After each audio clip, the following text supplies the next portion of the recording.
પ્રશ્ન નંબર 2. એક વાછરડું રોજ 2 લીટર દૂધ પીએ છે, તો તે 19 માસમાં કુલ કેટલા લીટર દૂધ પીશે?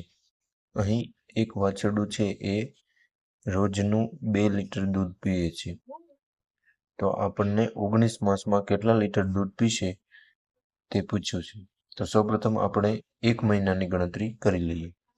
વાછરડું છે એ એક દિવસમાં 2 લીટર જેટલું દૂધ પીએ છે, તો 1 મહિનામાં એટલે કે 30 દિવસમાં કેટલા લીટર દૂધ પીશે?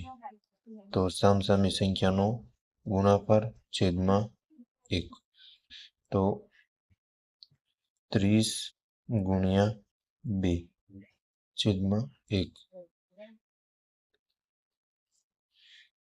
તો 0 ને ન ગણીએ તો 3 દુ 6 અને પાછળ 1 0,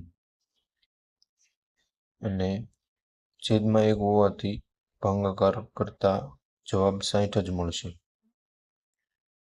તો 1 મહિનામાં વાછરડું છે એ 60 લીટર દૂધ પીશે. હવે આપણે 19 માસમાં કેટલા લીટર દૂધ પીશે તેની ગણતરી કરીએ. તો અહીંયા હવે આપણે મહિનાની સંખ્યા અને લીટર. હવે 1 મહિનામાં વાછરડું છે એ 60 લીટર દૂધ પીવે છે, તો 19 માસમાં કેટલા લીટર દૂધ પીશે? તો સામસામી સંખ્યાનો ગુણાકાર છેદમાં 1, તો 19 ગુણ્યા 60 છેદમાં 1. હવે આપણે 0 ને અત્યારે નથી ગણતા, 19 ગુણ્યા 6 કરીએ. 6 નવા 54, 6 એકા 6 ને 5 11, અને પાછળ 1 0 એટલે 1140 લીટર વાછરડું છે એ પીશે. તો આપણને અહીં જવાબ મળી ગયો. ત્યારબાદ ત્રીજો પ્રશ્ન, 576 સફરજનને ખોખામાં મૂકવાના છે. જો એક ખોખામાં 24 સફરજન સમાઈ શકે તો કેટલા ખોખાની જરૂર પડે? હવે આપણી પાસે કુલ 576 સફરજન છે.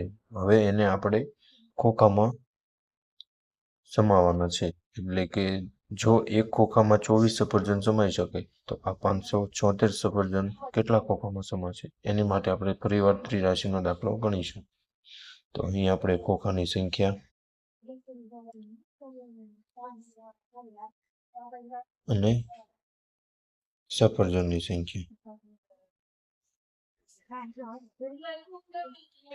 હવે એક ખોખામાં 24 સફરજન સમાઈ છે, તો 576 સફરજન કેટલા ખોખામાં સમાશે?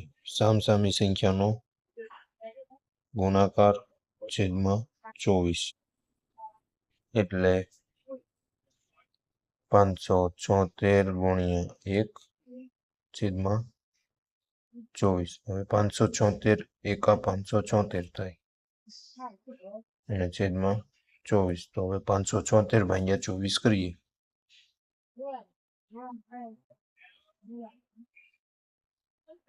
24 દુ 48, તો 17 માંથી 8 9 0 અને ઉપરથી આવ્યા 6, 24 ચોક 96,